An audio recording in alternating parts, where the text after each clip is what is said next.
reafirmando el compromiso con la cultura. Hola, hola, ¿cómo les va? No saben la enorme felicidad que me da saludarlos desde la Feria del Libro, un lugar que adoro y que aprecio muchísimo, además la decisión de la radio, gracias a Andrés Pandiela, a Zucca que está acá, Majo Echeverría, María Marta García Escarano y todo el equipo. Incluso tenemos a Leo Pillows, nuestro operador habitual acá, trabajando para hacer esta transmisión especial.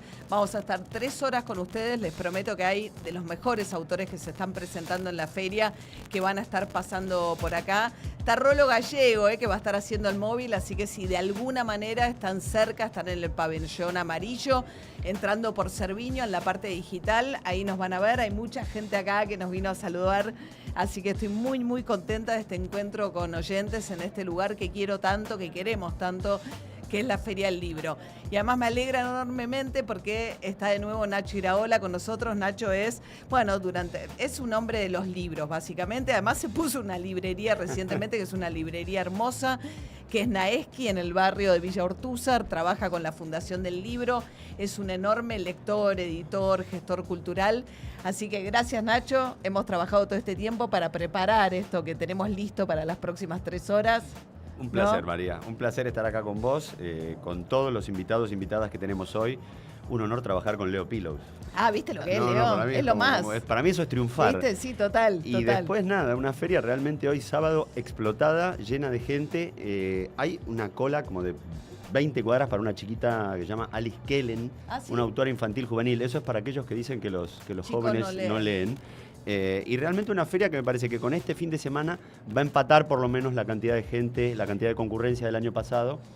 Según las estadísticas de varios editores, están por arriba en ventas, lo cual es algo que es muy bueno. Es una industria muy golpeada, que es la industria editorial. Así que bueno. Y lo otro, reconocer la Feria del Libro, algo que hablábamos recién, como una caja de resonancia realmente espectacular como la cultura argentina. Está Movie, está Netflix, está Urbana. Mañana hay un fiestón descomunal con Blender y con Sony, que cierran Kevin Johansen y Liniers, un show aquí al aire libre.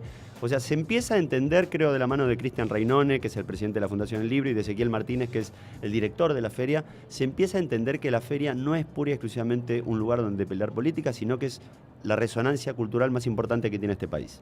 Y tenemos de arranque entre nuestros invitados a una enorme escritora, que además yo valoro mucho las intenciones que tiene como activista en el sentido cultural, y participó además de lo que fue la movida de los escritores en la apertura. Vamos a hablar de su libro, vamos a hablar de eso también, y es una amiga además. Claudia Piñeiro, ¿cómo estás, Clau? Qué gusto tenerte acá. Hola María, muchas gracias por la invitación. Nacho, muchas gracias. Clau, querida. ¿Cómo va? Bien, acá lleno de gente la feria. Yo me cuesta ir por los pasillos, me parece que hay mucha gente. Nacho dice que está para empatar el año pasado, pero yo tengo la sensación de que hay más. No sé, es mi sensación. Hoy es un día pesado, Sí. Mucha gente. Pesado en el buen sentido. Sí, claro. No, y hablabas, Nacho, de caja de resonancia. Enseguida vamos a hablar de la última novela que presentó Claudia acá, que se llama La muerte ajena, que es una novela además que trata temas tremendamente contemporáneos. Pero quería arrancar por esto que decía Nacho. Clau, vos estuviste junto a otros escritores, y no le quiero escapar a eso, en lo que fue la apertura de la Feria del Libro, ¿no? Y hubo una apertura con polémica, con relación a una decisión además que tomaron un grupo de escritores que a mí me pareció muy valiosa, que era reivindicar a Osvaldo Bayer frente a lo que había ocurrido con, ¿no?, sacar la escultura de un enorme escritor que escribió La Patagonia Rebelde. Totalmente. Y que además habló mucho de nuestra Patagonia, un escritor muy querido, ¿no? Y que fue muy agraviado, y que ustedes pensaron en cómo defenderlo también, ¿no? Sí, la verdad es que la única decisión grupal como escritores y escritoras que tuvimos es, bueno, Osvaldo Bayer tiene que estar presente en la apertura de la Feria del Libro, no hubo ningún homenaje, ninguna cosa, y acababa hacía unas semanas el gobierno de tirar su escultura. Upa. Bueno, nos van avisando, tenemos algunas dificultades de sonido, pero vamos bien, de tirar su escultura en la Patagonia, y además mostrarlo con un video, con una topadora, un acto de violencia bastante explícito. Entonces dijimos, bueno, ¿cómo hacemos? ¿Qué podemos hacer para que esté presente? Entonces hicimos como una maqueta de la figura de Bayer, que es la misma que está en el Río Gallegos, ¿no? La capital sí. De Santa Cruz. Sí. La misma, con una frase de Bayer, y lo que decidimos es, bueno, cuando termina el acto, no en el medio ni nada, cuando termina el acto, levantar para cuando se abre la cinta, que están todas las autoridades y qué sé yo, ahí junto con nosotros, Bayer en la feria. Era todo eso. Eso fue lo que decidimos y es lo que hicimos, por otra parte. Se lo avisamos también, no es que lo hicimos profesor, se lo dijimos a Sasturain, porque Sasturain era el último que hablaba, entonces teníamos que darle el espacio para que reciba todos los aplausos y elogios que merecía su discurso, y recién cuando él terminaba con eso y se abría la cinta, levantábamos para no quitarle protagonismo al discurso de Juan, que era muy importante que se escuchara y que se aplaudiera.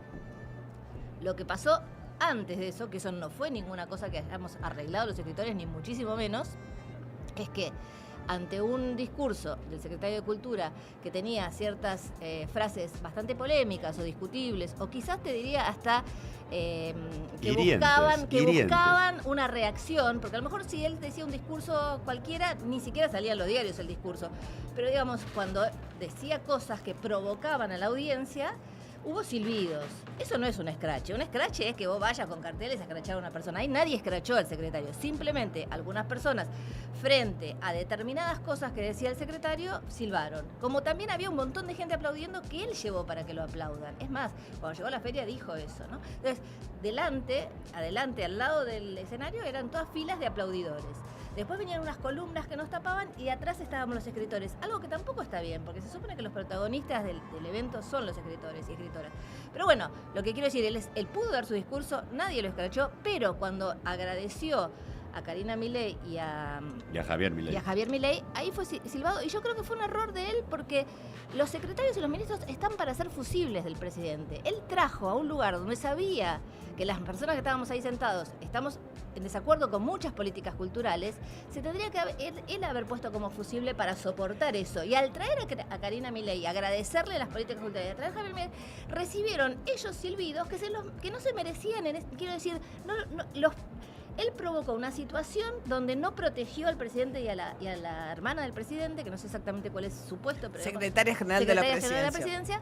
Cuando me parece que los ministros y secretarios están para ser fusibles en esas situaciones. Pero aparte, Clau, pasó algo distinto. Veníamos de un discurso el año pasado desde el presidente de la Fundación que había sido súper político. Totalmente. En este caso, Rainone fue con un discurso lógico, totalmente, de empresa, de industria. Y amigable con el gobierno, en el sentido de, bueno, tendamos puentes, ese tipo de cosas. Y vos fíjate que después... Pero perdóname, Clau, lo primero que hace Cifeli cuando sube, agradece el discurso que no fue político y demás, y empieza a agraviar. Sí. Y bueno, no sé, a mí me pasó en el discurso, dijo 200 veces, nombró al Centro Cultural Libertad. Y yo decía, ¿cuál es el centro? Claro. Y él decía, ¿cuál es el Centro Cultural? Y veía que lo chiflaban. Y yo decía, pero... ¿Qué está hablando? ¿De qué está hablando? Y ahí me di cuenta que era el CCK. Y yo creo que lo nombró tantas veces justamente para marcar, le cambiamos el nombre al CCK. Pero yo ni sabía de lo que estaba hablando cuando decía el Centro Cultural Libertad. Y aparte en un momento mezcla todo y dice, nosotros sacamos el cepo. Sí, nada que ver. Bueno, pero bueno. Y lo que quiero decir es, detrás de él habló Jorge Macri. Seguramente muchos de los escritores que estaban ahí no comulgan con las ideas políticas de Jorge Macri, y Jorge Macri no tuvo un solo silbido. No. Dio un discurso correcto, profesional, hablándole a los escritores. No provocó. Quiero decir, el discurso de Cifeli de alguna manera provocó esos silbidos. El de Jorge Macri no, y tuvo aplausos. Entonces, me parece que ahí... Por eso lo que a mí me molestó más que nada al día siguiente es que muchos periodistas muy reconocidos decían, hubo scratch en la Feria del Libro de parte de... Scratch es otra cosa. Scratch es otra cosa. Y además no hubo nada combinado, no es que nos dijimos, bueno, vamos a silbarlo cuando diga tal cosa. No, la gente espontáneamente, como algunos aplaudían, otros silbaban, como sucede en cualquier lado. Estamos con Claudia Piñeiro, ella es escritora, es activista en el mejor sentido porque se mete en los debates de la actualidad, como se metió en el debate de la legalización del aborto. Yo trabajo hace muchos años con Claudia, la admiro muchísimo. Escribe policiales, no solamente policiales, escribe guiones de series exitosísimas como El Reino, y yo creo que una de las características, no de toda la obra de Claudia, porque tiene algunos libros más personales, pero muchos de los libros que tienen que ver con policiales están muy vinculados a debates de la actualidad que a Claudia la movilizan, ¿no? Entonces a mí cada vez que leo un libro de Claudia me interesa mucho, como además se mete con temas muy incómodos, no es que va fácil a esas discusiones, ¿no? Entonces, La muerte ajena vemos en la tapa, son unos rascacielos, un cielo rosado, una mujer que está cayendo y habla fundamentalmente, y no estoy spoileando nada, porque si no nos acusan de spoilear, pero hubo un caso policial, que no sé si ustedes recordarán, de una mujer que estaba en un departamento en retiro de la familia, de uno de los integrantes de la familia Sáenz Valiente, que son una de las familias más, ligadas a la compraventa de ganado, muy tradicionales, y esta era una mujer que había acudido a ese departamento y que cae por una ventana y muere.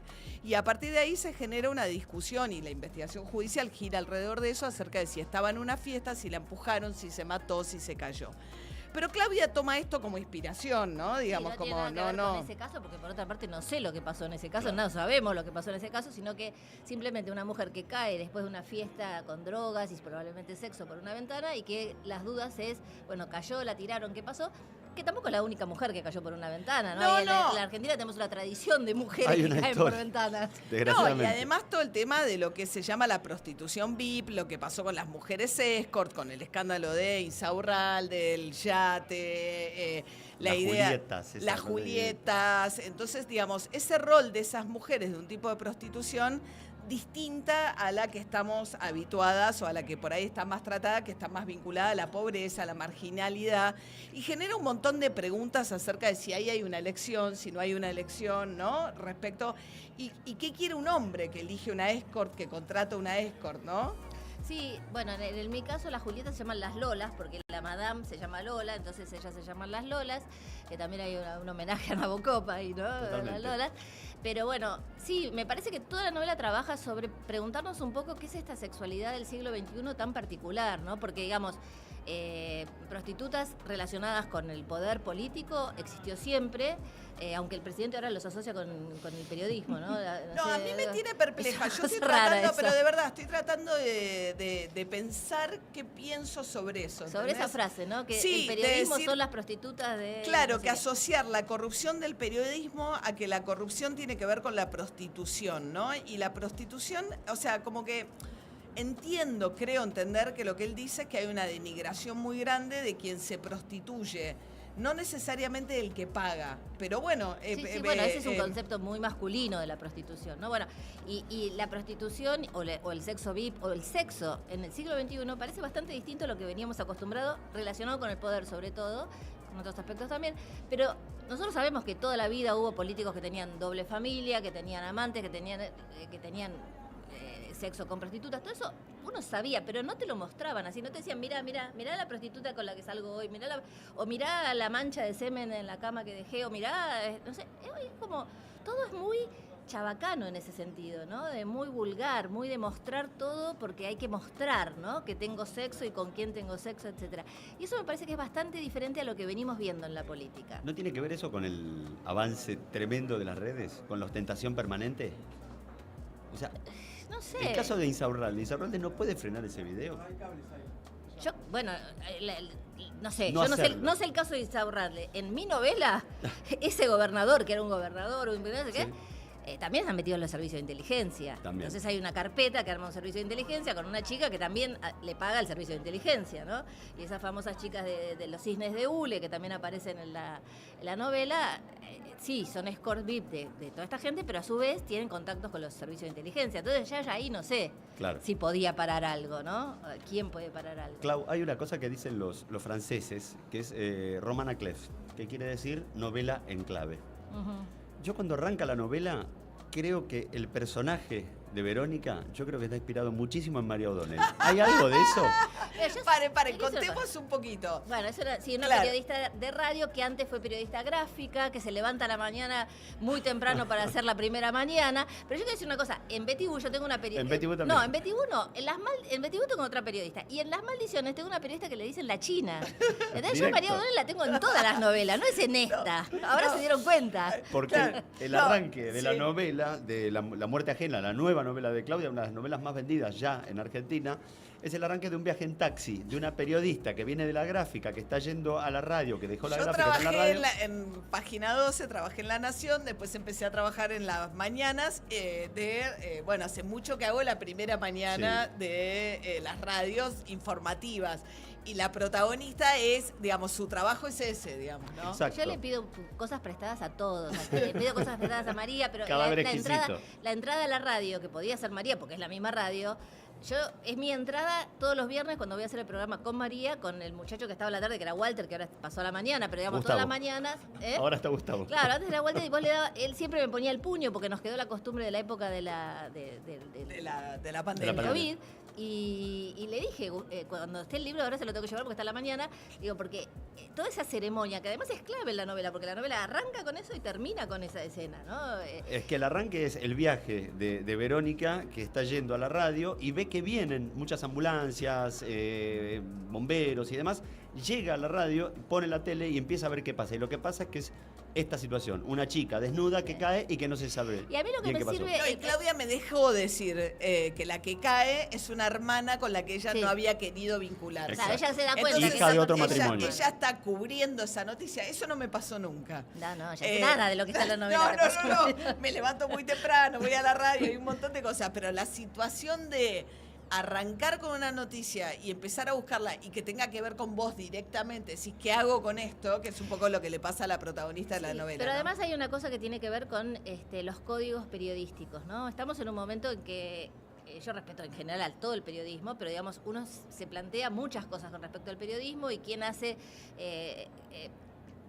honra esos códigos y quién no. Y esta periodista de la novela es una mujer que está todo el tiempo pensando sobre el ejercicio del periodismo y si está bien sostener una noticia donde cayó una chica solamente por el morbo, que la gente quiere hablar de eso, pero si no tenés nada más para decir, seguís inventando porque la gente quiere ver eso, pero ¿de qué sirve esa noticia? Un montón de cuestiones relacionadas con el periodismo que la protagonista se plantea y que, digamos, ahí ya no tiene que ver con tomar a María para la novela, sino escuchar a María en la vida, claro, digamos. claro. Es una de mis amigas periodistas más cercanas y la escucho todo el tiempo reflexionando sobre el ejercicio y cómo ser honrado en este ejercicio y cómo honrar este ejercicio, ¿no? Y entonces eso también tiene que ver, ¿no? Cuando vos pones a un personaje así, bueno, le vas robando estas cosas a los que tenés cerca. Qué ¿no? lindo. No, pero además Claudia investiga muchísimo. Obviamente que ella hace ficción, pero tiene una curiosidad insaciable. O sea, siempre le decimos Claudia, si fuese una productora, sería una productora extraordinaria.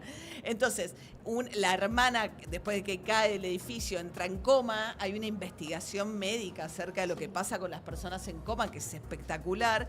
Y después toda esta discusión acerca de el feminismo, qué pasa con la prostitución VIP y también una cosa muy interesante que es la ética periodística, ¿no?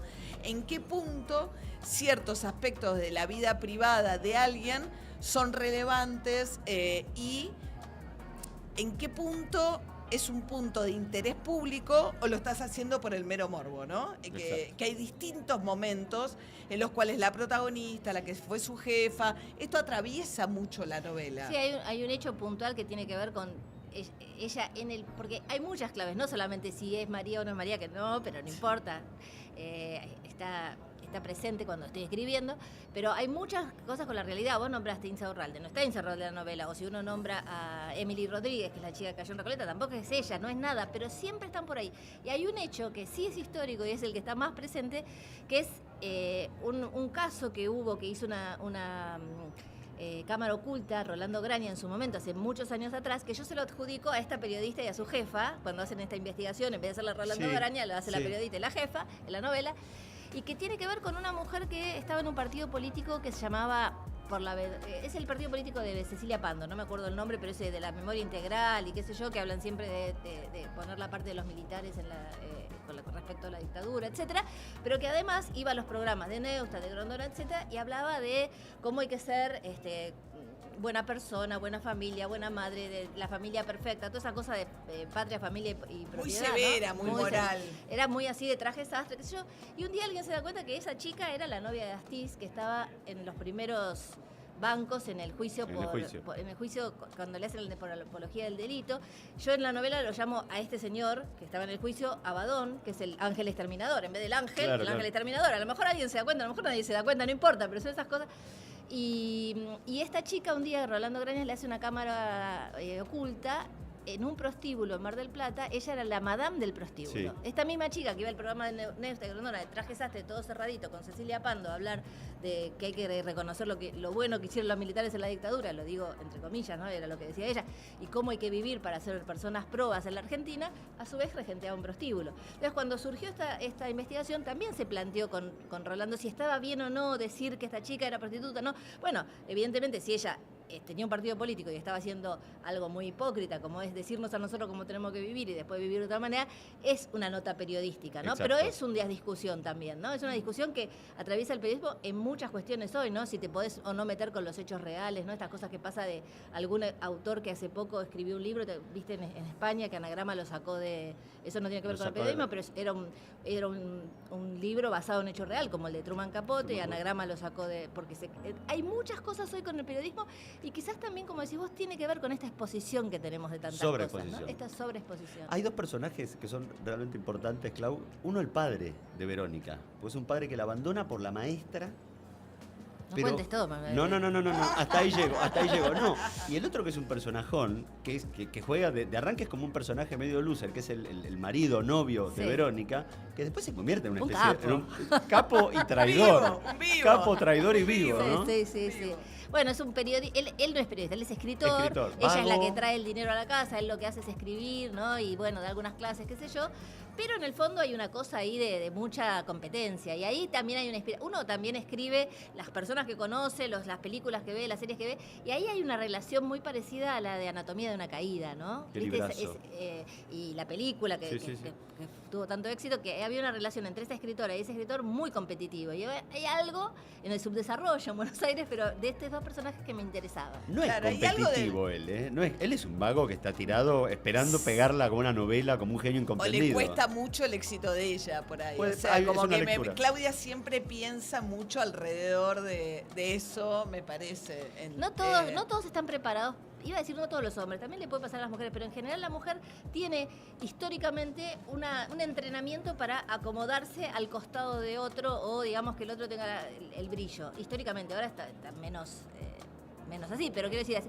En cambio, al hombre, que la mujer tiene un éxito muy rotundo, a veces le cuesta encontrar su lugar, ¿no? Sí, y sentirse lo suficientemente importante, aunque no tenga una exposición como tiene la otra persona, ¿no? Claro, y más allá de esta historia que estamos contando un poco, tratando de no spoilear, también está como el oficio de Claudia, escritora, y cómo va utilizando distintas voces y distintos puntos de vista sobre un episodio donde, bueno, los distintos puntos de vista te van generando como tipo... ¿No? Me gustaba que decías el otro día que pensabas en estos tiempos sobre quién dice la verdad, ¿no? Vos tenés distintos personajes contando una misma historia en distintos momentos, pero no es un Rashomon estrictamente hablando, claro. Pero sí... Claro, pero la gran diferencia con Rashomon, pienso yo, ¿no? Que Rashomon son distintos puntos de vista, pero todos están diciendo la verdad, por decirlo de alguna forma. Claro. Acá hay un narrador no confiable. Vos no sabés cuál es el no confiable, pero alguien te está haciendo un cuento, porque ahí lo que se está contando no puede ser que todos esos puntos de vista coincidan en un hecho real que están viendo de distinto lugar. No, hay alguien que está mintiendo. Alguien que miente. Entonces, bueno, eso me parece que es lo inquietante, porque reproduce lo que nos pasa hoy en día con las noticias, con la vida. Vos prendés el televisor, pones un canal y pasás al otro y te dicen otra cosa y vos decís, pero ¿cómo es esto? Y es lo mismo, claro, Sí. el mismo hecho. Sí, bueno, es un libro apasionante que, como todos los de Claudia, también atraviesa discusiones muy contemporáneas. La ética periodística, la cuestión de la verdad y la mentira, los nuevos feminismos, el feminismo en crisis, la prostitución VIP. Aparecen un montón de temas. Pero juega también la política en este libro. Sí, claro. Juega sí. mucho Es la en el política que en más este libro. referencias reales, históricas, Totalmente. aunque están totalmente tapadas, tengo. Y hay otra, sumaría a eso que vos, es el que enumeraste, esta cosa de una generación de pibes que se quedaron sin futuro, como sin horizonte, hacia dónde mirar. Entonces, muchos varones y muchos varones después de la pandemia o durante la pandemia empezaron a hacer mucho más juegos online o criptomonedas, ese tipo de cosas, para ganar un dinero rápido y fácil, porque el futuro que vos ves y estudiás y no sé qué, no te va a proporcionar eso. Y muchas chicas de clase media, que digamos que uno pensaría que no están en el trabajo sexual, están en el trabajo sexual, ¿no? En este tipo de trabajo sexual, que es un trabajo sexual en el cual, bueno, bueno, yo soy acompañante de viaje, no soy prostituta, acompaño en un viaje, si Hago quiero OnlyFans. hago sexo, tengo sexo, si no, hago OnlyFans, o a lo mejor no pongo mi foto en OnlyFans, pero soy la que habla o pone el doblaje en OnlyFans, o escribe lo que tiene que escribir la chica en OnlyFans. Entonces aparecieron una serie de trabajos de dinero muy rápido en zonas muy marginales, ¿no? Que vos estás todo el tiempo pensando, pero ¿está bien que me esté dedicando a esto o no está bien? Y por otra parte, alguien te dice, bueno, peor es que vayas a limpiar baños a una estación de trenes, Totalmente. a lo mejor, no lo sé. Digo, son discusiones que están abiertas. ¿Vos sabés quién habla mucho de eso? En el que va a estar hoy, en su ensayo, Tamara Tenenbaum habla bastante de ese tema. Cómo se mirá. está acomodando la nueva juventud a esto, como que ella ya se siente lejana a esta nueva juventud. Clau, ¿cuánto te llevó escribir este libro, esta novela? ¿Cuánto Yo siempre tiempo digo que me estuviste? lleva 2 años, pero en realidad son 2 años en los que no estoy sentada escribiendo. Eso le 2 decís a tu años. editor, en la real. A él, desde que le digo estoy escribiendo, son 2 años, pero yo paso mucho tiempo pensando Leyendo, investigando piezas y juntas, viendo claro. material y cosas, y de escritura concreta es menos de un año. Escribe muy rápido. Yo escribo muy rápido. Escribe muy rápido. Es el oficio de guionista. ese. Escribe Claro, muy, muy venís de rápido. ahí. La muerte ajena se llama la última novela de Claudia Piñeiro. La presentó aquí en la feria. Se la súper recomiendo. Gracias, Clau. Gracias a ustedes. Un placer. Bueno, y estamos acá con Nacho Iraola. Nos quedamos en esta transmisión especial de Urbana Play desde la zona digital del el pabellón amarillo de la Feria del Libro. Queda hoy y mañana nada más de Y esta el lunes. El lunes. ¿Ah, el lunes Poca también? gente sabe que se cierra Sí, el se lunes cierra la el feria. lunes. Ah, mira. Y mira, es un gran día para venir a comprar libros. Porque Sí. está tranqui. Hay poca gente. Hay poca gente. Y lo otro, las editoriales están con un poco de fiaca de desmontar los stands, con lo cual hay mucha Mucha oferta. ¿Ah, sí? En la sí. Feria del Libro de Frankfurt, el último día, te regalan los libros, porque les sale más caro a las Llevárselos. editoriales Traslado. llevárselos. Podemos Ah, ok. proponerlo para la... Ahí va. Ojo, Clau, ¿eh? Bueno, entonces ahí está, los últimos días de la Feria del Libro, un evento cultural que nos encanta y que a nuestra manera también haciendo una transmisión especial de Urbana Play es una forma de acompañarlo. Tenemos un montón de grandes invitados, grandes libros para compartir con ustedes. Quédense ahí. Gracias, Claudia. Gracias a ustedes.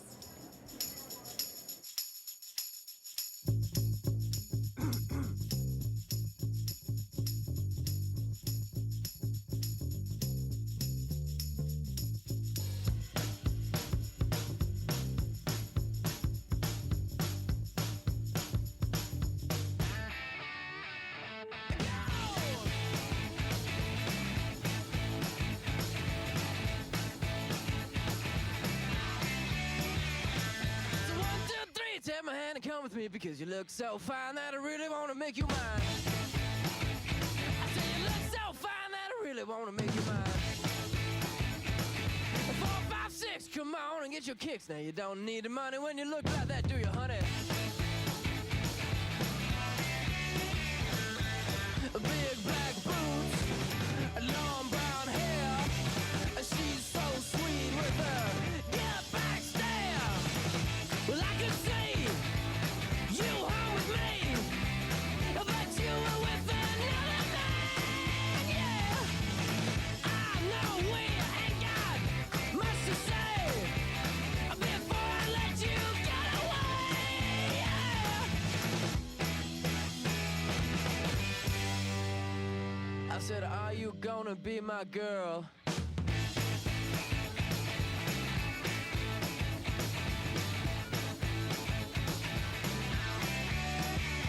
It's a 1, 2, 3, take my hand and come with me because you look so fine that I really wanna make you mine. I say you look so fine that I really wanna make you mine. 4, 5, 6, come on and get your kicks. Now you don't need the money with a face like that, do ya? Big black boots, long brown hair. She's so sweet with her get back stare. Well, I could see you home with me, but you were with another man, yeah. I know we ain't got much to say before I let you get away, yeah.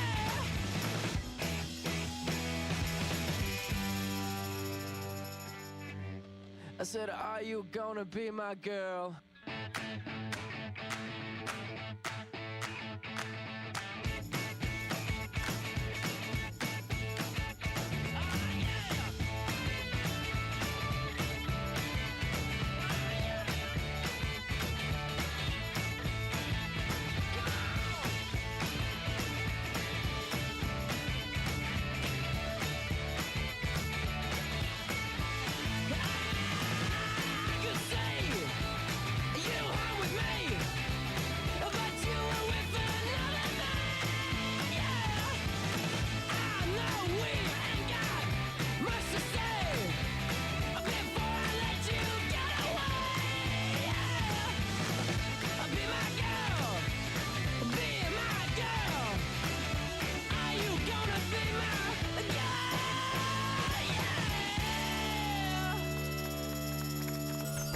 Urbana Play 104.3.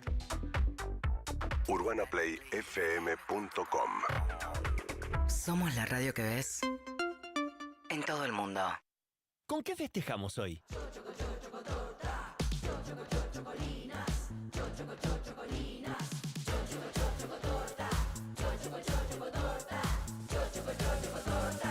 Chocolinas cumple 50 años. Sigamos festejando juntos. Exceso en azúcares, grasas totales y calorías. Banco Provincia presenta Urbana Play en vivo desde la Feria Internacional del Libro de Buenos Aires. Programa especial con María O'Donnell Y Nacho Iraola. Banco Provincia, reafirmando el compromiso con la cultura. El sabor que te acompaña es Café Bantú. El aroma en la mañana de Café Bantú. Bantú.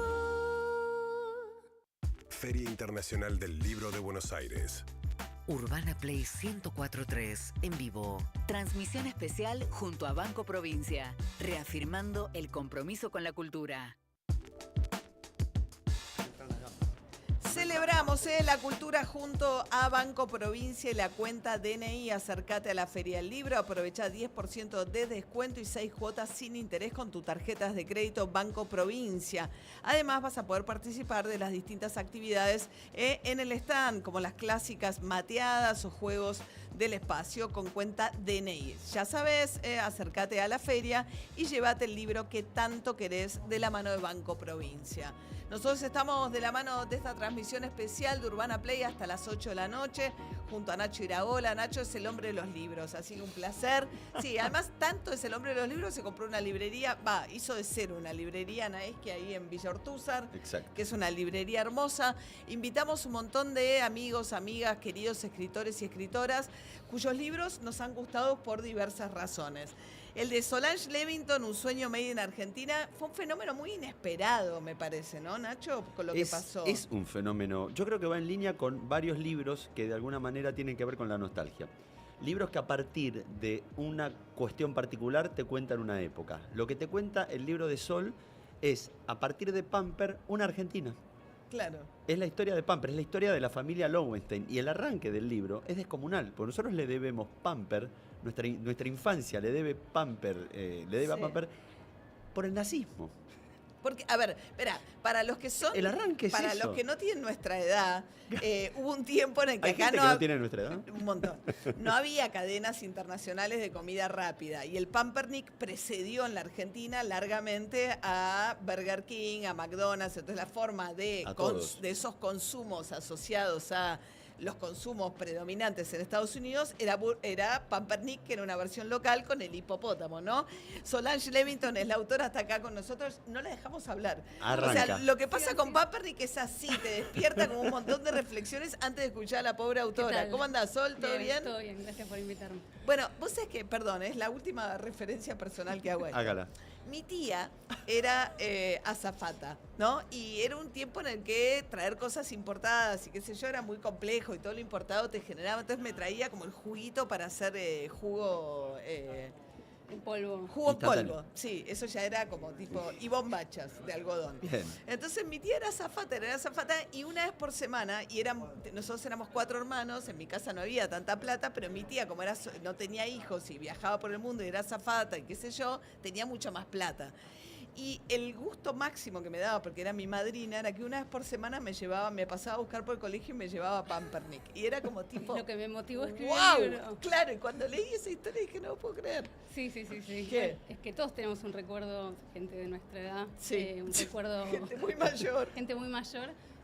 Creo que para mí es lo que hizo que el libro, o por lo menos despertara tanto interés, es que todos tenemos ahí un recuerdo emotivo atado a la cadena. Claro, es como el Italpark, que era, ¿no? Y el Pampernick, ¿no? Total. ¿Qué años? Italpark es de los 60 y Pampernick es del 74. Claro. Cuando no había McDonald's acá. ¿Y quién inventa una cadena que copia? O sea, la imagen era un Pampernick que vendía hamburguesas con un hipopótamo. O sea, el chiste, no mucha gente lo entiende, pero cuando uno dice, sos el hipopótamo de Pampernick, que es como el tacho basura, el hipopótamo de Pampernick. Te comes todas las obras. Claro, exacto, ¿no? Lo inventa el hijo menor de 3 hermanos, como decía Nacho, de un de un pibe de 20 años que se escapa de Alemania, escapándose de los nazis. Exacto. Chico Viene a la judío de 20 Argentina, años, carnicero. Carnicero. Y empieza como muy de a poco, matando vacas, después hace una carnicería, después empieza, bueno, nada, le empieza a ir muy bien hasta que llega a tener un frigorífico de exportación. Como hace un frigorífico de exportación, decide diversificar el negocio y arma una empresa de bienes raíces en Miami. Eso le permite a la familia la posibilidad de empezar a viajar al exterior y ver qué es lo que había en Estados Unidos, que acá no había acceso. Y bueno, y el hijo menor, los hijos, el hermano mayor ya había hecho Patty a los 20 años. Patty las hamburguesas, ¿no? La Sí. marca hamburguesas. La marca de hamburguesas, que fue la primera marca de hamburguesas industriales de Argentina. El hermano del medio, que era como el más díscolo de los tres, había hecho un frigorífico de pollos. Y Alfredo Lowenstein, que era el menor, a los 29 años decide, viendo a sus hijos comer hamburguesas en Estados Unidos y volverse loco por el sistema, dice, este va a ser mi primer emprendimiento. Entonces esto fue en el 71, 72, y durante 2 años se dedicó como a investigar, a tomar prestadas muchas ideas de afuera, a conseguir las máquinas, conseguir los manuales, y en el año 74 abre en Suipacha y Corrientes el primer fast food de la Argentina. Claro. Y a partir de ahí se arma una locura, ¿no? Sí. De Pampernick en la Argentina, y que termina mal, ¿no? Sí. Vos no lograste hablar con los Lowenstein, es una familia súper recontra reservada. En realidad hablé con los 2 hermanos de Alfredo, sí, y con el hijo de Alfredo, que fue el último presidente de Pampernick antes de que vendieran la empresa, sí, pero con Alfredo, que fue el creador, no. No. No, porque eso, ¿no? O sea, yo al principio pensé que era porque la empresa había terminado mal, pero después haciendo archivo me di cuenta que él no había dado una sola entrevista. O sea, ni ¿Por cuando qué termina mal Pampernick, el sueño argentino de la fast food propia? Creo que fueron varias cosas. McDonald's llega a la Argentina en el 86 y Burger King en el 89. Eso ya marcó un diferencial. Digo, la gente enloquecía por Pampernick, pero no conocía otra cosa. Cuando viene el fast food de afuera, viene con una impronta muy de... En Estados Unidos el fast food no es algo muy sofisticado y acá vino apuntando a un público ABC1. Entonces la diferencia con Pampernick era muy marcada. La forma de hacer franquicias en Argentina, que empezó con Pampernick, no se hizo de una forma muy, muy estricta. Era como vos tenías un local o tenías plata, ponete un Pampernick y te llenabas de plata. Entonces empezó a crecer de una forma muy, muy desordenada y muy irregular. Digo, empezaron a vender empanadas, a vender yogur, videoclubs adentro de los Pampernick, como que todo se empezó como a descontrolar. Sí, un poco sí. Y a principios de los 90, Alfredo, que después creó el Paseo de la Infanta, el Paso del Corta, trajo la cadena Censo, como que ya tenía varios negocios, entonces pasó como el mando a la siguiente generación que había estudiado en Estados Unidos, y cuando se hicieron cargo de una empresa con espíritu tan argentino, dijeron, esto no es para mí, trajeron Wendy's y vendieron de una forma muy opaca la empresa, no se sabe muy bien si la vendieron, si pusieron un testaferro, eso no queda muy claro. Y en 3 años, de la mano de ese nuevo dueño, entre comillas dueño, se terminó vaciando. Un sueño made in Argentina se llama Auge y caída de Pampernick. La autora es Solange Levington, con ella estamos charlando.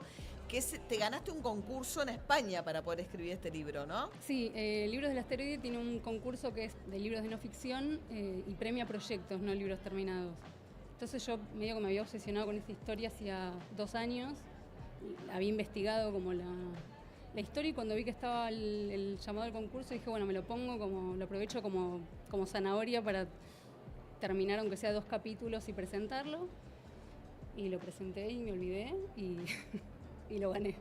Pero es muy impactante la historia de los 3 hermanos. Vos Sí. pensás que uno inventa Patty, el otro es Lowe, ¿te acordás que en los cines Lowe la publicidad?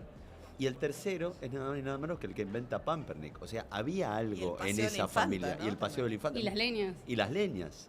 Claro.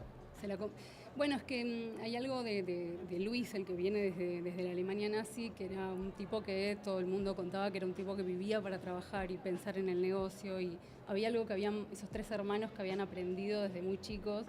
De hecho, lo que me contaban era que los habían criado de una forma muy competitiva a los 3. El padre les decía, bueno, vamos a tomar un helado y el que termina primero come 2.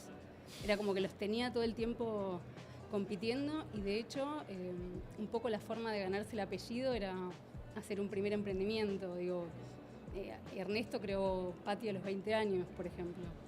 era como el leitmotiv familiar, era hacer negocios. Creo que por Pero eso también. María, hay una cosa, porque crea Patty, pero es un momento en el cual Patty no existía y no existía la hamburguesa acá. O sea, el gusto era de la carne, del asado. O sea, no es que, que fue fácil la entrada de Patty. Y lo que es alucinante, y es muy romántico, es cómo es la creación. Porque el tipo hace todo con fotos. El tipo va a los burgers, va a los McDonald's y va sacándose, pone a la mujer, a la hija, al hermano, al amigo, todo, y va tomando la métrica y lo hace exacto. Y termina copiando. Termina copiando más a burger porque le siente gusto más argentino a la hamburguesa. Pues está hecha a la parrilla, sí. Exacto. Es más parecido Pampernick fue, para los que no lo conocieron, ¿no? que a McDonald's por ahí. Pero también es cierto, vos decís, Argentina, carne, hamburguesa, las papas, de hecho, de la fast food las compran en Balcarce. O sea, uno de los grandes abastecedores, ¿no? Bueno, sí, o sea, en realidad para hacer Pampernick hubo que empezar todo de cero. O sea, como que tuvieron que hacer una receta especial de hamburguesas, empezar a ver las papas, cómo, en qué forma, cuántas veces freírlas. Bueno, el logo se lo robaron a Burger King. El hipopótamo también es robado. El hipopótamo es porque Alfredo vio en Miami un camión de basura que tenía de recolección de residuos con un hipopótamo como pintado en el costado y le pareció que era una buena idea para los tachos de basura. No, para los que no saben, era un hipopótamo de verdad, o sea... No, de verdad no. No, perdón. No, perdón, no era un dibujo un hipopótamo, era un hipopótamo de plástico, pero reproducía la forma de un hipopótamo. Con la boca abierta, vos tirabas la basura en la boca de un hipopótamo de plástico. Y porque había que enseñarle a los consumidores que no tenían idea cómo era esta forma de comer, el eslogan era una nueva forma de comer, a deshacerse a tirar su propia basura, que no era algo que estaba acostumbrado. Entonces el eslogan de dele de comer al hipopótamo era una forma como amistosa de invitar a la gente a tirar la basura. Mirá, y estamos charlando con Solange Levington, ella es autora de Un sueño made in Argentina, auge y caída de Pampernick. ¿Cuándo cierra Pampernick? En 2000. 2000. Pero mirá que loco, ¿no? Sí. Quedó un local en Villa Gesell. Es que es tremendo, es tristísimo el cierre. Claro, ¿por qué?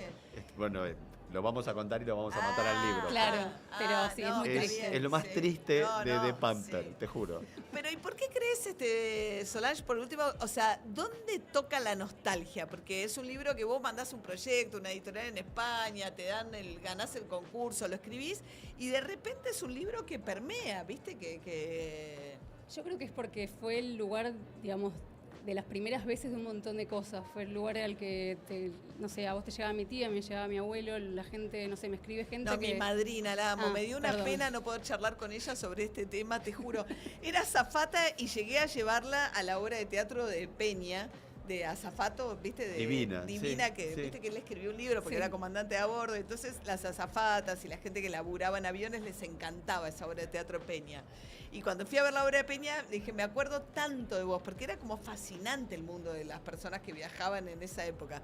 Y cuando vi el libro dije, ay, qué pena que no lo puedo compartir con ella. Sí. Bueno, es que para mí tiene que ver con eso. No sé, me escribió gente que conoció a su actual esposa ahí, o el lugar donde se rateaban del colegio, los primeros trabajos. Sí. Hay grupos de trabajadores que todavía siguen en contacto, de gente que entró a trabajar en 1974 y todavía siguen... Yo creo que tiene que ver con era eso. La vuelta a la Facultad de Medicina. Junín. Ese era el que iba yo.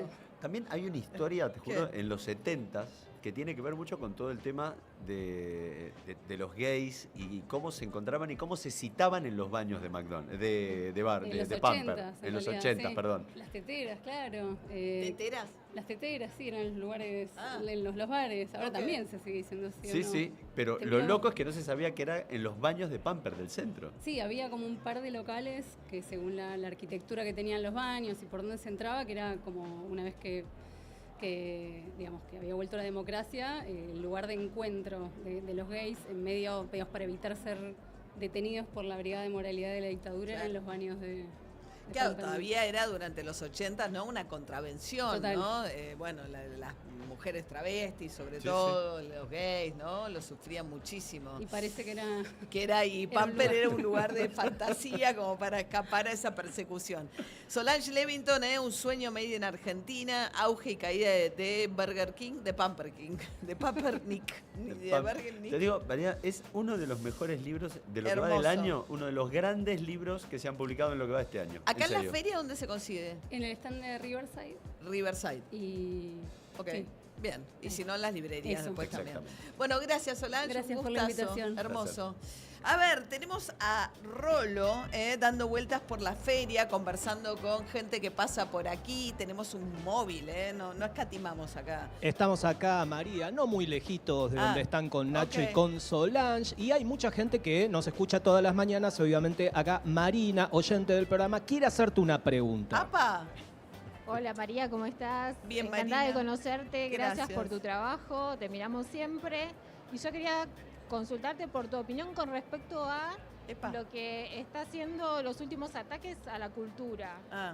Bueno, hablamos un poco con Claudia Piñeiro, ¿no? Me parece que también es importante la fuerza, la fortaleza que está teniendo esta Feria del Libro, ¿no? Lo conversamos con Nacho también respecto de la importancia de la cultura, los libros, como un lugar también donde sigue circulando, creo yo, también el pensamiento diverso, la posibilidad de la conversación, no del insulto. No tan agresivo todo. Sin agresiones, ¿no? Me parece que es importante eso también, sobre todo en estos tiempos. Viene siendo una feria bastante blanca, bastante limpia, bastante tranquila, no como la del año pasado que fue realmente que no se sabía si Milei venía o no a presentar el libro y demás. Viene siendo una linda feria. Bueno, pero Milei ha venido un montón de veces, incluso Laje, yo me acuerdo Pero no como presidente. No como presidente. Hace muchos años yo supe quién era Agustín Laje, que es el ideólogo principal de Milei, porque había venido con mi hija, que en ese momento apenas salía del colegio secundario, y veo una fila larguísima de chicos jóvenes, y digo, mira qué loco, ¿qué será que atrae chicos varones? Porque eran mayoritariamente varones, muy jóvenes. Y digo, ¿qué es este público? Y aprendí ahí que era Laje, y estaba con estos libros acerca de, bueno, sus teorías de la década del 70 y demás. Y a mí me parece que, y también Milei y demás, han tenido mucho espacio en la feria. Y a mí me parece que eso demuestra que, bueno, que estos lugares no son lugares de un pensamiento único. No. Después hay una percepción actual de que este es un lugar de adversarios, pero eso es posterior a hechos que para mí lo desmienten, porque durante muchísimos años Laje, Milei ha tenido muchísimas veces el salón principal de la Sala feria, Hernández la Sala para 1000 Hernández. personas. Y eso habla también de los fenómenos culturales o ideológicos, como eso subterráneo que está por surgir, ¿no? Que a veces, bueno, su primera expresión es acá en la feria también, ¿no? Yo no quiero sonar reiterativo, pero es la caja de resonancia, me parece, a nivel cultural más importante que tiene este país. O sea, yo creo que Sí. lo que pasa en la feria realmente repercute, porque realmente es el único momento en el año en el cual todos los medios están pendientes de lo que pasa en un lugar, Claro. en la Feria del Libro. Sí, que un lugar que habitualmente es más relegado en la discusión de los medios, que son los libros, digo, que no Exacto. tiene la cantidad de clickbaits y todo lo que... No, como manda. decía Lelutier, el horario de la cultura de 3 a 4 de la mañana. Exacto, ¿no? Bueno, Rolo, ¿estás por ahí? Sí, seguimos acá en la feria. Acuérdense que estamos en el pabellón amarillo, zona streaming. Estamos hasta las 20 y estamos con Emiliano, que es de Santa Fe y que te trajo un libro y además tiene una pregunta muy particular para hacer. Hola María, ¿cómo va? Bien, ¿y vos? Te miro antes de ir a la escuela todas las mañanas, así que ¿Dónde nací das en compañía. clases? Doy clases, soy profe en la Escuela Técnica de Acebal, Qué que es un lindo. pueblo que queda a 40 kilómetros de la ciudad de Rosario. Y bueno, me gustaría saber a vos qué libro de la infancia te marcó mucho. Yo te voy a mandar mi libro, Dale. que habla de una abuela, en realidad de la historia de una abuela, del jacarandá que planta y de los tataranietos, desde la tatarabuela hasta los tataranietos. Va todo un árbol genealógico y en cada capítulo. Por eso quería saber qué libro te marcó la infancia. Ay, qué linda pregunta. Bueno, a mí no es muy original, pero a mí Dylan Kiski es un libro que me marcó mucho en la infancia y después tuve el gusto de leérselo a mis hijas también. Es un libro de María Elena Walsh, ¿no? De un elefante que se pone a vivir en la copa de un árbol. Y sí, y leía mucho Babar también, de Mirá. dibujitos. Sí, Babar, Dylan Kiski. Sí, ¿está mal? Está bárbaro. Tendría que Está buscar. hermoso. No, ok. Y hermoso. algunos de la señorita Puck tenía Mirá. como. Sí, la colección, viste, de la señorita Puck, entre otros. Leíamos mucho. Había libros en mi casa, eso es lindo. Había muchos libros varones, pues soy la más chica de 4 hermanos y mis 3 hermanos mayores son varones. Entonces había mucho libro de la colección Robin Hood. Robin Hood, sí, claro. mucho colección Robin Hood. Pero Yo sigo recomendando ¿qué? muchísimo Asterix. Alejandro Dumas, por favor. Y Asterix Ok. recomiendo mucho. Ah, ¿sí? A Sí. mí me mata Dumas.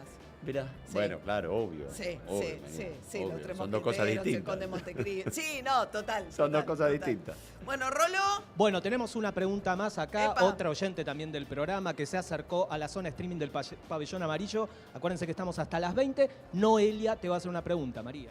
Hola María, ¿cómo andás? Bueno, te escuchamos todas las mañanas, soy de Rafaela, provincia de Santa Fe. Y mi pregunta es más a nivel personal de, bueno, veo que sos una mujer profesional, exitosa y también mamá. ¿Cómo haces también para sobrellevar todo eso en el medio y para haber llegado donde estás y haber formado también una familia, que es por ahí una pregunta que nos hacemos mucho las mujeres, que también intentamos trabajar, crecer, Claro. posicionarnos y tener una familia? tal cual. Bueno, Noelia, vos sabés que en realidad mi tránsito, yo contábamos hace un rato cuando hablábamos con Claudia Piñeiro, la protagonista de su novela, que es una periodista que trabaja en radio, pero que originalmente trabajaba en una redacción. Yo me formé en redacciones, en la redacción de Página 12, cuando todavía la dirigía Jorge Lanata, después trabajé en la redacción de La Nación, después fui corresponsal de La Nación en Washington. Y las redacciones ahora no tanto, porque hay un horario de cierre, cambió mucho, porque la versión digital es mucho más importante, pero terminábamos 11, 12 de la noche.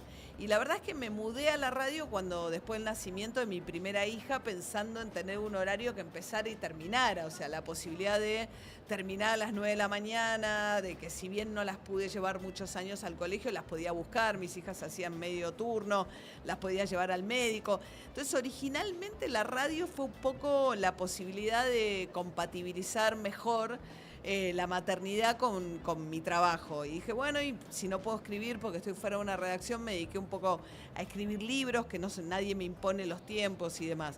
Pero después también en ese tránsito tuve la suerte de enamorarme de la radio y de pensar que era un lugar donde realmente quería trabajar más allá de que fuese más amigable para mi maternidad.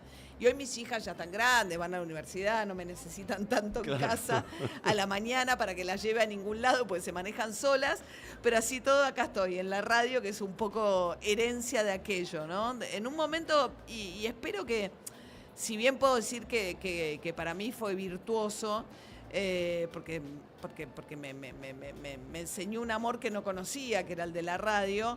Bueno, me parece que lo ideal es que las mujeres que trabajan en redacciones y demás no tengan que hacer esas opciones, ¿no? Porque y que sean espacios amigables para la crianza conjunta y que eso no signifique que tengas que cambiar tu trabajo pensando en cómo compatibilizás una cosa con la otra. Cómo ¿no? criar un hijo, una hija. Claro, ¿no? sí, Totalmente. total. Pero bueno, gracias. Muy buenas preguntas, acá la gente. No, entonces... está muy filosa. Bueno, pero está muy bien. Está muy severo conmigo, Rolo. No, yo no soy, Escuchame. es la gente que quiere saber, María. No sé si te creo, ¿eh? Bueno. Gracias. Bueno, acá estamos con Nacho Iraola hasta las 8 de la noche en el pabellón amarillo, en lo que es la zona de streaming, en esta transmisión especial de Urbana Play. Muy agradecida realmente a Pandiela y a toda la gente de la radio que se puso a laburar para poner esto en marcha, porque es un gusto personal también que nos damos, porque queremos apoyar este espacio y ser parte de este espacio. Y tenemos unos invitados fenomenales que están llegando. Y hoy nos acompaña Suevia con sus exquisitos productos, confiterías y panaderías. Podés visitarlos en cualquiera de sus sucursales en Palermo, Recoleta o Colegiales. Este año festejan el 45 aniversario con grandes premios y nuevos productos. Esto es @Suevia, búscalos en Instagram.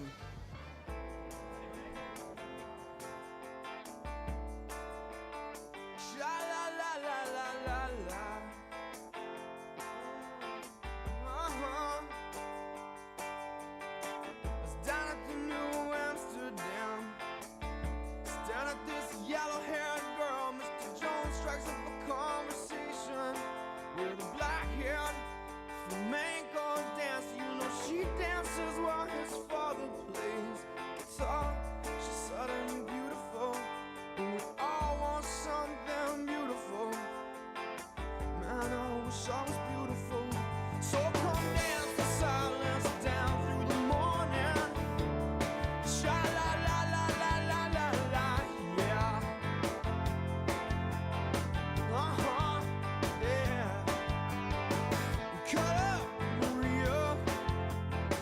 Show me some of them Spanish dances and pass me a bottle, Mr. Jones. Believe in me,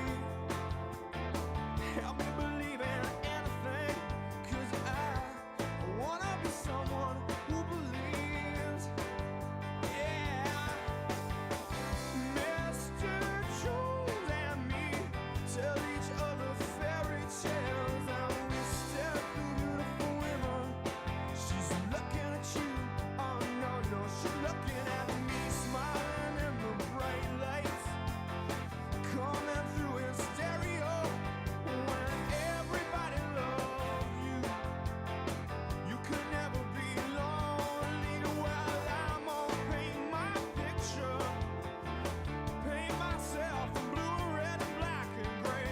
All of the beautiful colors are very, very meaningful. Yeah, well, you know, gray is my favorite color. I felt so symbolic yesterday.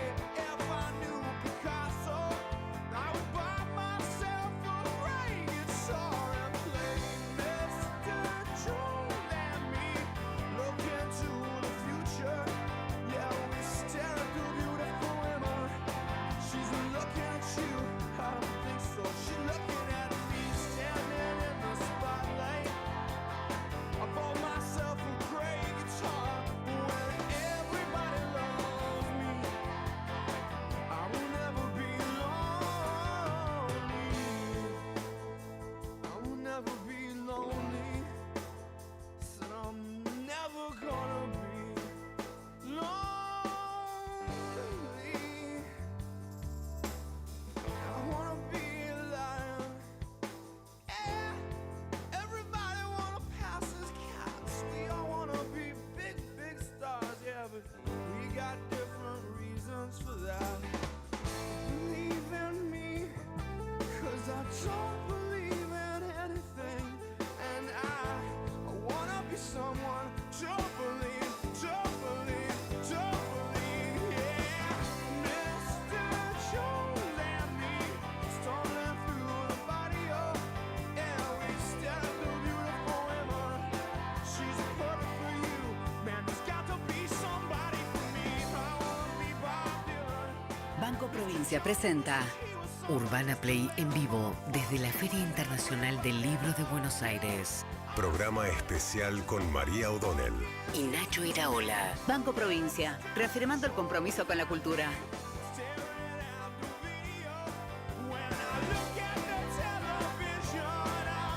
Faltan 2 minutos para las 6 de la tarde. Estamos aquí en el pabellón amarillo de la Feria del Libro. Esto es muy cerquita de la entrada por la calle de Cerviño. Estamos en donde están los medios digitales, en una suerte de pecera, que es bonita porque nos permite verle la cara a toda la gente conocidos, oyentes seguramente del programa que aprovechan para vernos trabajar. Vamos a estar hasta las 8 de la noche con Nacho Iraola en un espacio que yo personalmente disfruto. A mí me encanta venir a la feria, o sea, realmente me produce un placer. Traigo a mis hijas desde muy chiquitas. Cuando publico libros y coinciden con la Feria del Libro me da una ilusión terrible, o sea, como la idea de que voy a poder presentar la Feria del Libro. Me tocó mi último libro, el anterior en realidad, en pandemia, y lo que más me amargaba era que Nacho trabajaba como editor en ese momento de ese libro, y lo que más me amargaba era que no lo iba a poder presentar en la Feria del Libro, así que bueno, no. Pero bueno, es un lugar que los escritores queremos mucho, realmente. Totalmente, ¿no? y los editores, y también es un momento muy... O sea, hay una cosa que hay que pelear con la feria. Hay mucha gente que viene a la feria, compra libros en la feria y no vuelve a comprar libros hasta el año siguiente en la próxima feria. Ah, mira. O sea, habría que hacer un laburo desde la propia fundación y la feria como para que ese consumo, fea la palabra, sí, pero para que esa cuestión con los libros se mantenga a lo largo del año, okay, con las librerías. Bueno, y vamos a traer ahora, él es historiador, es periodista. Puedo decir que compartimos una especie de TOC en común. Somos unos nerds de una década, ¿no? Los setentólogos. Los setentólogos. Marcelo mucho más que yo, porque además es historiador y escribió todavía mayor cantidad de libros, pero nos hemos quedado un poco fijados en una época de la historia. Así que Marcelo Larraqui, bienvenido, ¿cómo estás? Hola, muchas gracias María por la invitación y Y gracias, Nacho, también. Pero voy a decir algo. Marcelo da un paso que yo no me atrevo, pero me parece... Por ahora. No, creo que no. Que es que Marcelo ha escrito muchos libros como historiador sobre la década del 70, ha escrito muchas biografías, la primera de las cuales quizás con más éxito editorial tuvo que ver con Galimberti, uno de los integrantes más rimbombantes de la organización Montoneros, escribió sobre López Rega, escribió sobre Isabel Perón, y ahora da un paso con el que venías coqueteando, me atrevo a decir, en algunos otros libros. Sí, Fuimos Soldados. Eso, Fuimos Soldados. Que es sobre la contraofensiva montonera. Sí. Donde da un paso a la ficción, pero con un personaje real. De hecho, se llama Gordon en base a Aníbal Gordon, que es un personaje real, ¿no? Exacto, sí, por supuesto. Pero te tomás unas licencias, no está estrictamente en la línea de tus libros históricos. No, es una novela histórica, pero en vez de Sarmiento, de Gordon, digamos. No, es una novela basada en... Es una novela que cuenta una historia real. Sí, yo cuento la historia real de Gordon en forma de novela y cuento básicamente los orígenes de Gordon, del cual no se sabe absolutamente nada. De hecho... Resumí un poquito por qué te enganchaste Claro. con la historia de Aníbal Gordon, porque por ahí... No, el Gordon que se conoció fue en el 83, que secuestró a Kelly y que... Guillermo Patricio Quile era en aquel momento una especie de comunicador, no me atrevo a decirle periodista, muy vinculado a los servicios secretos de inteligencia, un operador. Era una especie de duelo porque Kelly lo venía denunciando por televisión, incluso en el programa de Mirta Legrand, a Gordon, que nadie sabía quién era Gordon, y de un día para el otro Gordon con su banda lo secuestra y a los 2 días lo suelta. Y a partir de ahí queda, bueno, a Kelly lo pide todo el mundo para que lo largue, incluso Viñones lo pide. Y a partir de ahí Gordon queda prófugo, no sé, 7 meses y aparece en la Serranita, en Córdoba, festejando su cumpleaños. Y bueno, y va preso y muere. Entonces, después de que muere, se empieza a saber, muchos años después, tenía 20 años después, que era el jefe de Automotores Orletti, que era el taller clandestino de la CIDE. Y la particularidad que tenía que era un civil, y es el único civil que manejó un centro clandestino. Claro, o sea, los que manejaron la ESMA, los que manejaron Campo de Mayo, los que manejaron el la Vesubio, Fuerza Aérea, el Vesubio. el Olimpo, todos eran militares. Bueno, tipo con rango militar. Rango militar o fuerza policial. de seguridad, O claro. En el caso de Gordon, no. Pero venía directamente de los servicios de inteligencia. Sí, pero ni siquiera con formación de servicio de inteligencia, ni siquiera una escuela que hizo la escuela de inteligencia en la calle Libertad, no. Era un delincuente. Claro, como si fuese un ladrón de bancos. El arranque, Claro. María, Es lo que es. el arranque de la novela es un chorro.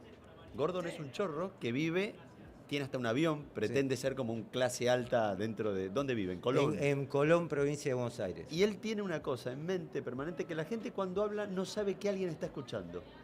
Y se entera de que hay un montón de plata en un determinado lugar de Bariloche y van ahí con el avión. Es espectacular. Sí, se enteran de que por un mozo que hay 3 personas que están tomando un café y el mozo dice, al azar, ¿viste? Le dice a otro, si se embolsa a estos 3, se abre el tesoro del banco. Porque eran las 3 personas que estaban juntas que tenían la llave del tesoro. Este dato se lo pasan a Gordon y ahí arma el robo al Banco de Bariloche, que esto es absolutamente real, Claro. ¿no? En el año 71. Así empieza el libro. Lo que tiene de singular que no es el chorro que vos ya sabés que chorro, digamos. Es un hombre que supuestamente tiene un campo, que va al aeródromo de Colón, que va con su familia. De hecho, el otro día, ayer justo en la presentación, vino una persona que yo cuento el taller mecánico donde iba él a arreglar el auto, que tenía un Torino Luther Alcomahue, que era un auto muy pistero para la época. Y me decía, bueno, ¿cómo conseguiste todo eso? Porque era absolutamente real, le tocaba el Torino a los 6.000 kilómetros. Es decir, por ahora lo que yo te estoy contando, decís, bueno, me estás contando la historia de un chorro, pero bueno, después la novela va virando a la política, ¿no? Y a la política violenta. Esta es la particularidad, como me gustó plantar el personaje desde el origen, que el origen de él es a partir de los 40 años, porque ya era un hombre mayor, ¿no? Para la etapa. Estamos charlando con Marcelo Larraqui, historiador, periodista, novelista. Acaba de publicar Gordon, basada en la historia de Aníbal Gordon, sobre quien estamos conversando. Son un poco también esta suerte de mano de obra civil de la dictadura, ¿no? Claro. O sea, un poco lo que aparece también en el Clan Pucho, Sí. ¿no?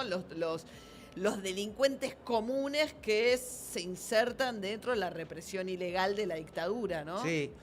Bueno, yo diría que Pucho es una segunda marca comparado con Gordon, ¿no? Porque Pucho era como, bueno, secuestros del mundo del rugby con algún terminal militar que les bancaba. Acá él ya maneja dentro del plan Cóndor Automotores Orletti y se ocupa de secuestros de uruguayos, por ejemplo, que estaban acá en la Argentina. Es decir, desde Orletti se secuestraron más de 250 personas, del cual él era el jefe operativo, todo eso.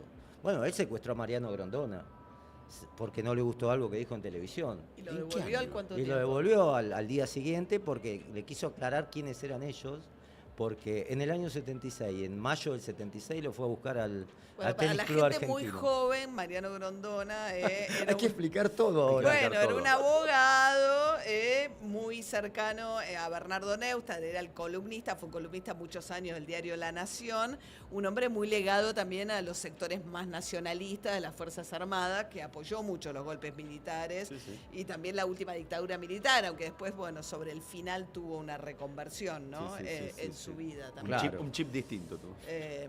Bueno, por eso digo, era un centro operativo muy importante, pero bueno, a mí me gustó un poco marcar el recorrido y él cae en prisión en el año 72 por un robo a una importadora de relojes en Once, y ahí se mezclan en los diarios lo que es el delito policial y el delito de la política, digamos, porque ese mismo día hubo un tiroteo en la sede del Partido Justicialista, en el cual aparece Giovenco, no sé si lo tenés o lo recordás. No. Claro, porque yo me meto Acá es como... cuando nos más metemos, que juegan cambiamos cartas. Vamos las figuritas, a ver cartas. si nos entendemos. Las capas geológicas, yo tengo de una los más, 70, más sí. abajo que Total, está esto. total.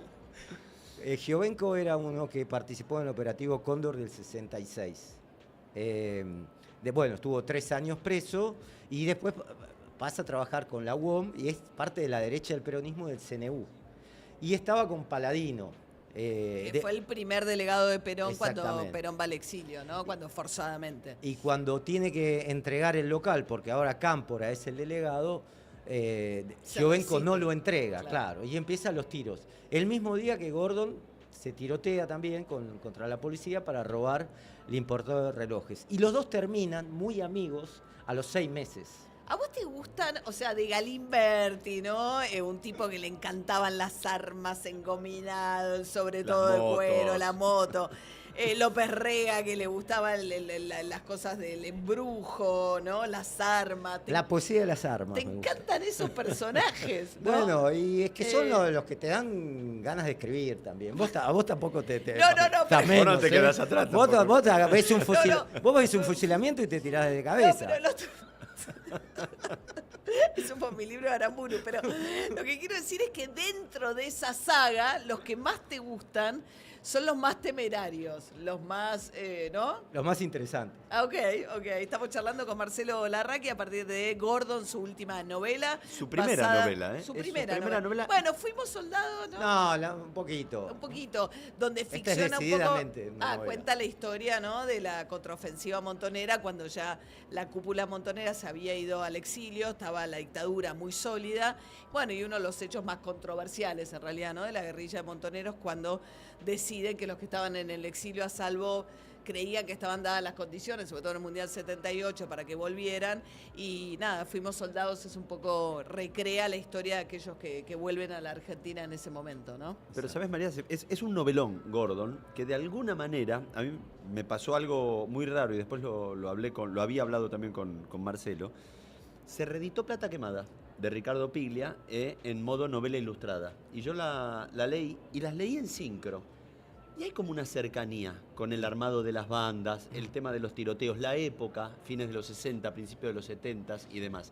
¿Hay una inspiración tuya en Gordon para escribir la novela en Plata Quemada? Sí, bueno, Plata Quemada siempre me... Porque Plata Quemada, si le metés un poquito más de política, es es un thriller político, viste que él siempre menciona, bueno, estaba con los nacionalistas. Plata quemada, perdón, un novelón de Ricardo Piglia, de las mejores novelas de Ricardo Piglia. Que ese fue al cine, ¿no? Con una Que fue versión cine exitosísima de Piñeiro. de Piñeiro. Y que roban un banco en San Fernando y se refugian en Uruguay, en un edificio de altura, y están varios días ahí tratando de que sacarlos. Y bueno, esa narración es espectacular.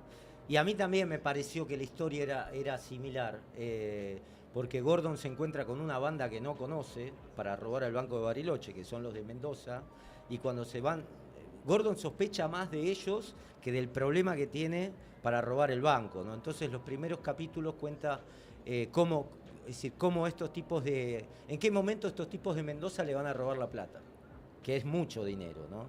Entonces se maneja todo con esa tensión la novela. Y después, bueno, aparece Gordon al día siguiente en Colón, dejó la avioneta, saluda al hijo en la puerta de casa que está jugando con otro, cómo le fue en el campo, Aníbal, dice la vecina, claro, eso de alguna manera también era como una etapa es como la clandestinidad del delito, ¿no? Es Bueno, decir, no un poco, solo ¿no? de la ¿Cómo se llama? política. Sí, el libro, la película sobre el nazismo, ¿no? La idea de que tu vecino podía ser Podría un ser. torturador, Sí, sí. un gran delincuente, ¿no? Claro. Y a él lo mencionaban como un hombre muy educado y un caballero incluso. Sí, Claro. no, Aníbal es un Sí. caballero, habla muy bien, es educado, claro. Entonces yo pongo la novela, no tan de cerca, Beba, como diciendo, no se acerque tanto. No, pero aparte Marce tenía como una especie de fetiche con empilcharse bien. Claro. O sea, era un tipo que le gustaba vestirse bien, o sea, Sí. pretendía ser como un tipo classy, o sea, no lo veías como un chorro Sí. abiertamente. Bueno, yo en la época de prófugo, yo obtuve mucha información judicial de esto, pero del delito común. Yo amo los expedientes Ah, sí. judiciales Ah, sí. para los que laburamos en cierto tipo Sí, de investigación. La policía tiene un gusto por el detalle que Sí, es delicioso. es tremendo. Entonces, por ejemplo, cuando yo fui a reconstruir el secuestro de Aramburu, bueno, se conocía un poco el secuestro, pero nada más que en el archivo de la Corte Suprema de Justicia de la Nación estaba archivado el juicio, que eran como, no sé, 30, 40 cuerpos, donde la empleada contaba, tocó el timbre y la señora salió. O sea, y empezás como a entrar en el detalle y es fabuloso. Sí. Es genial. Bueno, y acá la novela está respaldada por mucha información judicial inédita, causas que nunca se habían abierto, jamás. ¿Fuiste al archivo a buscarlas? Sí, o? archivos. Archivos. A 10 tribunales de distintos puntos de provincia. ¿Vas de Buenos Aires personalmente? Y capital, sí, Sí. personalmente. No, yo también, ¿no? Tengo un toque, yo tengo que... Sí. No, y me pongo los guantes para mover ¿Los guantes. expedientes? Claro, para ver los expedientes. Por ejemplo, a un archivo... ¿Por qué los guantes? Perdón. No sé. Te dan los guantes porque ya tienen Ah, porque más para que no 50 se gaste el años. papel. Ah. Sí, claro. Te No, dan y guantes. tenés que pedir permiso, no sé si todavía. Yo Sí, tuve que sí. mandar notas a la Corte Suprema para que me permitieran sacarle fotos a los expedientes. Bueno, en había lugar causas de Gordon que de la época de delincuente que habían mutado a Servini de Cubría. Claro. Es decir, de juzgados de instrucción. Bueno, hice varios de Capital, muchos de La Plata, San Martín, San Isidro. Y ir llamando por teléfono, ya con los WhatsApp directamente Sí. de los empleados. Y conseguiste, Sí. mirá que la causa cambió de número, le decía, Yo fíjate. tuve una que ahora. se me inundó en un sótano, no la pude encontrar. Estamos charlando con Marcelo Larraqui, autor de Gordon, una novela basada en la vida de Aníbal Gordon, este personaje que estuvo, digamos, en los 70 del lado de la represión del aparato estatal, ¿no? Quiero preguntarte, Marcelo, porque me tiento, porque sos un autor que ha escrito y muchísimo y muy seriamente sobre la década del 70, seguramente habrás pensado cómo vuelve todo el tiempo, ¿no? Este debate para los que somos medios nerds de esa época. ¿Por qué vuelve? ¿Cómo vuelve? ¿Qué te despierta esta como nueva ola de discusión Sí. de los 70? Bueno, ahora vuelve, todos los gobiernos tienen una mirada de los 70. Alfonsín tenía una mirada que decía, bueno, juzgar a las juntas militares. Menem decía... Y a los guerrilleros también, porque Sí, jugó no, y a la los cúpula de guerrilleros, Montoneros, o sea, después Sí, se sí. lo olvidaron. No, y pero- muchos más abajo también. Sí, Más sí. de 40 en total. Sí, sí, sí. Galimberti, y de ahí para no mencionar escritores y periodistas y todo, pero a muchos que después fueron indultados. Sí. En las dos tandas que tiró Menem. Entonces, Menem tenía una mirada que había que olvidarse, había que arreglar entre todos. Bueno, Montonero lo escribió al Papa, le agradeció al Papa, le agradeció a Menem, están los videos. El kirchnerismo vio una posibilidad de decir, bueno, lo juzgamos, pero además nosotros nos ponemos encima de los derechos humanos porque el Estado no había estado. El famoso discurso en la ESMA de Kirchner, que omitió todo lo que había hecho, el esfuerzo tremendo de Alfonsín, porque era la época que estaba toda la mano de obra desocupada. Los Gordon estaban Los dando Gordon, vuelta. obviamente, que eran Guglielminetti, esto y lo otro, llamaban a los colegios con amenazas y Sí, toda ahí la secuestraron a Mauricio Macri también, ¿no? sí, porque también estaba la policía, etcétera. Bueno, y después, bueno, de alguna manera el kirchnerismo sobreexplotó todo esto, pero omitiendo la parte 73-76, que era la más urticante para el peronismo, ¿no? Delegando toda la... democracia. En democracia.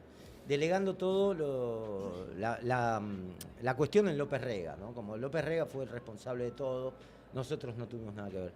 El macrismo se sintió incómodo con el 24 de marzo, no dijo nada, creo que como diciendo no tenemos opinión. Si venía el rey de Noruega a dar una homenaje a los desaparecidos ahí en Río de la Plata, por ahí iba el viceintendente Santilli a saludar, pero no era algo que le importara mucho y lo dejó. Pero ahora sí el gobierno de Milei tiene una prédica de omitir el 24 de marzo. Como diciendo, bueno, este tema nosotros lo corremos y ponemos el punto en las organizaciones terroristas, como le llaman, y entonces lo traen ellos, lo trae el gobierno 70. Lo que pasa es que el 24 de marzo es muy difícil de omitir en la historia argentina, es muy difícil como diciendo, nos olvidamos de esto y en realidad el problema estuvo antes, porque ya es el discurso de la dictadura. Yo lo escuchaba a Laje, Agustín Laje, el presidente de la fundación del gobierno, que es el que dio en cámara el discurso del 24 de marzo, ¿no? Que antes había dado el Tata Joffre. El Tata Joffre. Es el discurso que daban los abogados de Macera en la Junta de Comandantes, donde mencionan los excesos de alguna manera, como lo mencionaba, y acá también menciona, bueno, hubo momentos de represión ilegal, como los Gordon de la historia también, ¿no? Los que se les fue la mano, a los que Gordon. se les fue la mano, ¿no? Como los que... No es que había un plan sistemático y Claro, desviado de la cúpula del poder, como comprobó el juicio a la Junta, sino la idea de que unos pocos, bueno, había demasiado Gordon suelto por ahí. Se zarparon, e incluso en el tema de Gordon es muy importante porque Gordon lo pone en el primer plano, el 83, para, como sería en términos futboleros, llevarse las marcas de todo lo que era la represión de los militares. Dicen, ven, era un delincuente el que estaba a cargo de esto. Automotores Orletti, Claro. que era la No, en esa época ni se mencionaba en el 83. Yo lo leí en la prensa, vos que te gusta así, Sí. yo lo leí en la prensa cuando secuestran a Kelly en el 83, se decía que tenía un taller mecánico que se usaba para la lucha antisubversiva. Que soy un centro de memoria, ¿no? El Claro. Automotores Orletti. Claro. ¿Dónde queda Automotores Orletti? En la segunda Rivadavia, frente a la vía. Claro. De hecho, de ahí lo tienen que cerrar porque se escapan 2 personas. Es el único centro clandestino que cierran porque se escapan 2 que lo ven y que le ven el taller mecánico que se llama Cotel, y ellos leen cuando se escapan Hortel y no sé, y quedó Orletti. Y la CIDE lo cerró. Y Gordon se arma un taller, una sede propia para secuestros que alterna secuestros políticos con secuestros de empresarios, porque crea una agencia de seguridad. Una agencia de seguridad que secuestra a gente que lo contrataba. A ver si se entiende. Es decir, el empresario contrataba a la agencia para que lo cuidara y Gordon lo secuestraba. Bueno, pero algo similar pasa con el caso Sivak. Exactamente. Que tiene 2 secuestros y el segundo son los mismos. Bueno, Gordon, la novela, o sea, finalmente se soltó los lazos, pero no tanto, porque está muy basado en una investigación muy profunda como las que suele hacer Marcelo Larraqui, pero en este caso, bueno, mucho más en clave de novela, se llama Gordon, basado en la historia de Aníbal Gordon. Marcelo Larraqui es periodista, es historiador, ha escrito muchísimos libros sobre la década del 70. Gracias, Marcelo. No, gracias a ustedes, un gusto. Un gusto. Muy bien, acá estamos en la Feria del Libro, en una transmisión especial que nos va a llevar acá junto a Nacho Iraola. Tenemos un montón de invitados, tenemos que laburar un montón. Yo te digo, anoche me puse a laburar para decir, bueno, vienen todos estos genios, me tengo que concentrar con todos sus libros, así que gran entusiasmo con todos los invitados que nos quedan todavía. Urbana Play 104.3. Somos la radio que ves. Somos la radio que ves. En todo el mundo. ¿Con qué festejamos hoy?